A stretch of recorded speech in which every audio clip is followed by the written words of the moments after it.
what they're doing. They're running us around. Okay, so something that I've said before about use cases is that a use case is generally something that a solution to something that they, the makers of the thing, wish you had. Okay, quick edit to clarify because I misspoke. A use case is a solution to a problem they wish you had.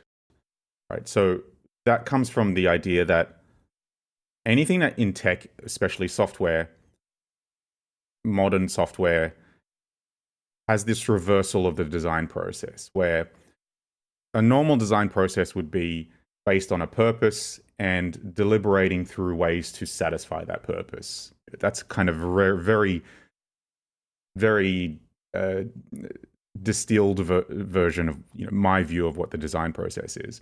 But if you reverse that, you start to see what software design process is, where not all software, but very common in the kind of startup culture of today, where it's about making something based on some ideas of benefits and then finding a purpose that it can satisfy, hence finding the use case.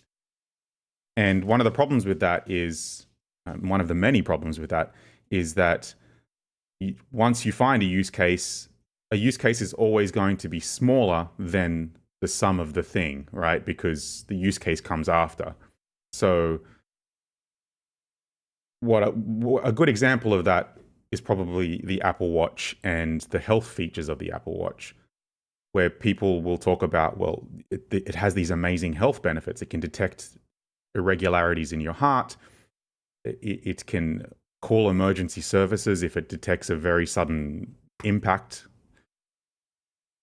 But in order to access those things, you have to buy an Apple Watch, which does all of these other things, right? So you want the tip of the iceberg, but you have to strap the whole iceberg to your arm, which includes distracting notifications or even things that are not so great for your mental health, like the anxiety of being always connected.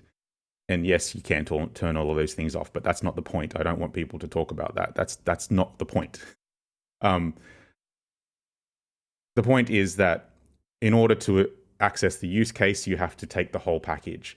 And from that perspective, even if it is a very virtuous use case like the Apple Watch and its health benefits, you can't trust the maker to be focused on delivering that because it came after the fact, right? It wasn't the goal of the thing or the purpose of the thing. It's a small purpose that they discovered had potential to increase interest in the whole thing. And so those use cases, even though they may satisfy a purpose, they become a Trojan horse, essentially, for delivering the whole package.